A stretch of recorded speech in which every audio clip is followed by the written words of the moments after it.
रात्रि पड़ाव में C2 किसान सभा खेत मजदूर यूनियन के द्वारा जो रात्रि पड़ाव डाला गया है, उसमें अभी सर्व कर्मचारी संघ के जो चेयरमैन हैं कृष्ण शर्मा जी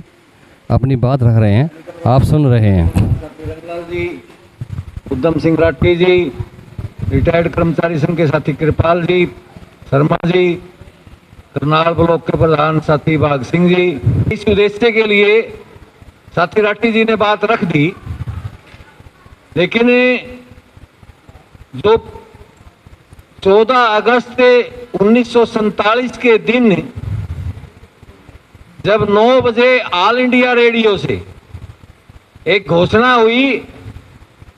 कि 15 अगस्त से भारत को आजादी मिल जाएगी,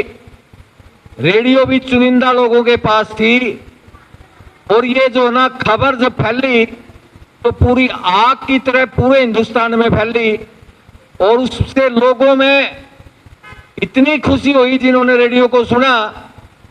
और सुनने के बाद वो लोग खुशी से नाच उठे, झूम उठे। बहुत से लोगों ने जब ये पूछा कि ये खुशी का कारण क्या है, तो उन्होंने बताया कि हमारा देश आजाद हो गया है, हम आजाद हो गए हैं, जो अंग्रेजों की क्रूरता थी उससे निजात मिली है, जो हमें बोलने की आजादी नहीं थी वो बोलने की आजादी हमें आज प्राप्त हुई है।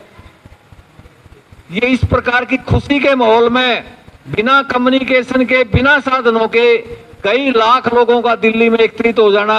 ये सब खबर सुन के कि पंडित जवाहरलाल नेहरू 15 अगस्त के दिन लाल किले से ये तिरंगा फहराएंगे, देश की आजादी का पहला तिरंगा पंडित जवाहरलाल नेहरू जी लाल किले से फहराएंगे। इस बात की खुशी के लिए लाखों लोग वहां चले गए। लाखों लोगों के जाने के बाद उस दिन आज जब तीनों संगठनों के साथियों ने यह तय किया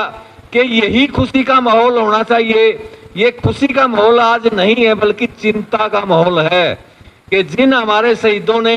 अपनी जान की शहादत देकर इस आजादी को प्राप्त करवाया था, इस आजादी के लिए अपनी जान कुर्बान की थी, इससे बोलने की आजादी के लिए अपना सब कुछ न्यौछावर किया था, आज हमारे लिए ये एक गंभीर विषय होता जा रहा है। क्या हम अपने मन की बात, क्या हम बोलने की आजादी आज कायम है? क्या जो सपने उन्होंने लिए थे कि हमारा देश इस प्रकार होगा, एक पूर्ण रूप से पब्लिक सेक्टर होगा, पूर्ण रूप से जो जनहित में काम करेगा, इस प्रकार की सरकार बनेगी, सभी लोगों को मुफ्त में शिक्षा मिलेगी, मुफ्त में पानी मिलेगा और मुफ्त में स्वास्थ्य सेवाएं मिलेंगी, इस प्रकार का एक सपना हमारे उन शहीद साथियों में था कि भारत देश आजाद होगा, तो इस प्रकार की सारी चीजें होंगी। आज के रात में ठीक है, हम अपनी 75वीं वर्षगांठ मना रहे हैं आजादी की, लेकिन उसके साथ साथ चिंता का विषय ये है कि जिन बातों के लिए हमारे शहीद साथियों ने अपनी जान दी है उसको कायम किस प्रकार से रखा जाए। आज यदि कोई बात कहता है तो सीधे तौर पर देशद्रोही, एक सीधा नारा है कि देशद्रोही बना दिया जाता है। जो हमारी सेक्टर, पब्लिक सेक्टर थे, जिनको आजादी से पहले बिल्कुल रूप से प्राइवेट में थे, प्राइवेट सेक्टर थे, उनका निर्माण मैं आपको बताना चाहूंगा कि आज जो स्कूल चिराग योजना के माध्यम से फीस दी जा रही है या संस्कृति मॉडल स्कूल के नाम पर हमारे पूर्वज साथियों ने, जो हमारे पूर्वज थे, उन्होंने बड़ी मेहनत से इन स्कूलों को खड़ा किया था। आपको बताना चाहता हूं कि गांव में एक संस्कृति थी कि काम करना है मुफ्त में, जिसको वो बोलते थे, नाम क्या था उसका, एक पर्टिकुलर नाम था कि हर ठेकर निकलता था कि आज 20 आदमियों के ठेकर निकलेंगे जो स्कूल के लिए काम करेंगे। प्रत्येक परिवार से एक एक आदमी जाता था, फिर अगले दिन दूसरे परिवार से आदमी जाता था। लोगों ने मुफ्त में जमीन दी कि आजादी के बाद भारत का कोई भी नागरिक बिना पढ़े लिखे ना रहे, सभी लोगों को शिक्षा मिले, स्कूलों का निर्माण अपने सिर पर तसले मिट्टी के गारा के ईंटे ढो के लोगों ने निर्माण किया है। परंतु आज सरकार क्या कर रही है, बने बनाए स्कूल के ढांचों को सरकार तबाह कर रही है, खत्म कर रही है, बंद कर रही है, या उसमें फीस लगा के लोगों, बड़ी बड़ी पूंजीपतियों के लिए ग्राउंड तैयार किया जा रहा है। आपको पता है अभी आज से पहले, इस सरकार से पहले, अभी इस साल से पहले जिन गांव की स्कूलों की जो जमीन थी, पंचायतों ने रेजुलेशन दे के स्कूल बनाए थे, वो सरकार के नाम नहीं थे।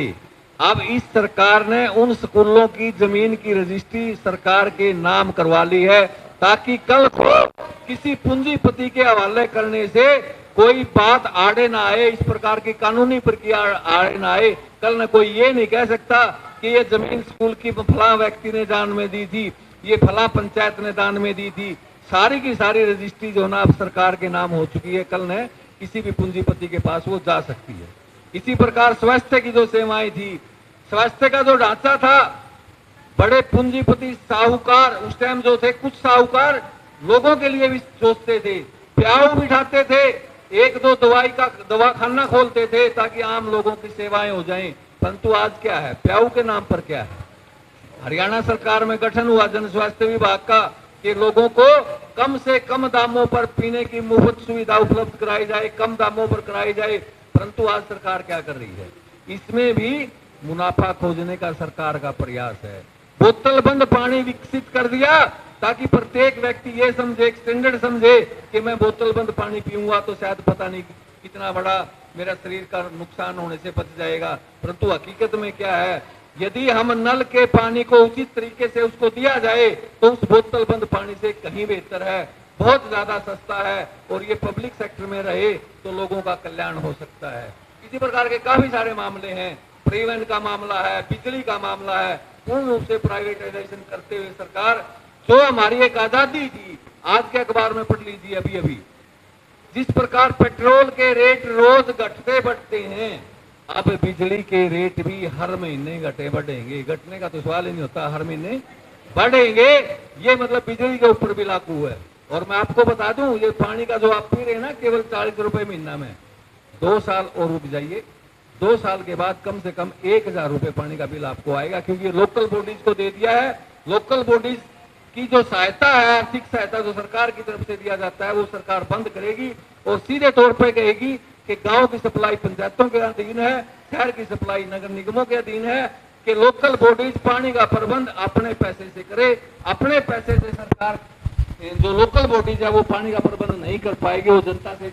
मामले का टैक्स वसूलेगी। इस बात के लिए भी साथी तैयार रहेंगे, क्योंकि हमारी काफी सारी सुविधाएं छीनी जाती है। इसलिए आज जो खुशी का माहौल था, हम उस खुशी को अपनाते हुए ये चिंतन भी करेंगे कि आने वाले समय में इस प्रकार की आजादी को कायम करने के लिए हमने अब कितना प्रयास करना पड़ेगा, हमने अब कितने आंदोलन करने पड़ेंगे, हमने अब कितने लोगों को इन जन विरोधी ताकतों के खिलाफ खड़ा करना पड़ेगा, हम कितनी बड़ी ताकत बनकर उभरेंगे, कितनी बड़ी एकता हम कायम कर पाएंगे। इन्हीं बातों के साथ साथियों,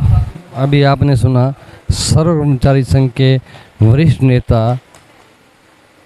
कृष्ण शर्मा जी को। साथियों, KBN 305 नेटवर्क को लाइक करें, सब्सक्राइब करें, शेयर करें। साथी चमनलाल के साथ मैं धर्म सिंह।